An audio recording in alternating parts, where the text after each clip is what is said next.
माखासे सरखारि जालांबाय जोंनिया प्रभिन्सियेलानो जायासै बिनि थाखाय बरायनानै जोङो गेजेर जनाय दखरा गुस्थि बर' सुबुं आफाद स्निथि नै बोसोरारि जथुम्मा लोगोसे गेजेर जनाय दखरा आइजो अनसाय आफादनि 37थि से बोसोरारि जथुम्मा बेखौ जों सानसेनि हाबाफारि लानानै दिनैनि बे डिसेम्बर दाननि 7 अक्ट' 2025 मायथाइनि बे सानखालि जोङो फाख्रिब्रै गेलेग्रा फोथाराव गासै मोनद' गामिनि मददजों जेरै फाख्रिगुरि बदलपुर 1, 2, 3 मध्यपुर बिष्णुपुर बे मोनद' गामिनि मददजों जोङो बेखौ खुंफुंनाय जादों।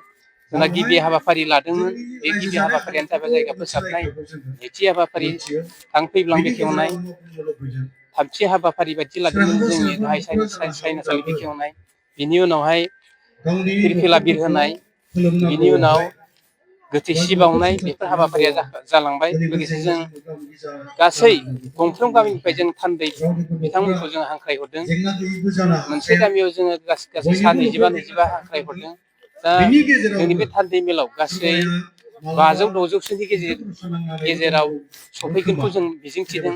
लोगोसे बे थान्दै मेल जोबखांनायनि उनावनो जोङो गेवलां मेलाव जोंनिनो BKWCनि गाहाय मावफुं सोद्रोमा मानगां मिहिनेश्वर बसुमतारी सारखौ लिंहरदों।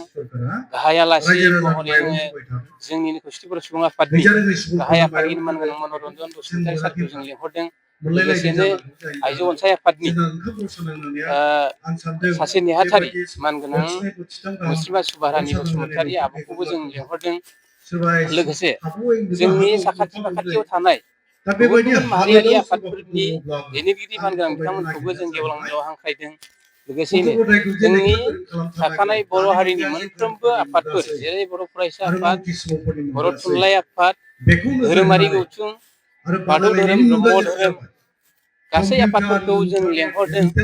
जोङो सानो दिनैनि जोंनि जि सावरायनाय थान्दै मेल बे थान्दै मेला मोनसे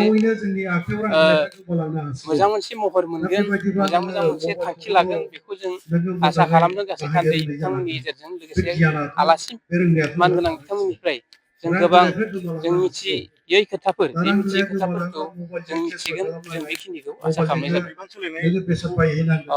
जोङो बेखौ बुंनांगोन जोंहा 2 बोसोर जाबाय बे 2 बोसोर जानायाव जोंहा दिनै बिबान सोलायगोन। बे बिबान सोलायनायाव गोदान बिबानगिरि फैगोन। जाय गोदान बिबानगिरि मानगोनां बिथांमोना जों मावख'नो हायै हाबाफारिफोरखौ जेन मावलांगोन। आं जाय बिथांमोना गोदानै बिबान मोनगोन बिथांमोननिसिम जोंनि आद्रा थानाय हाबाफारिफोरखौ मावफुंलांगोन आं आसा खालामनाय जाबाय।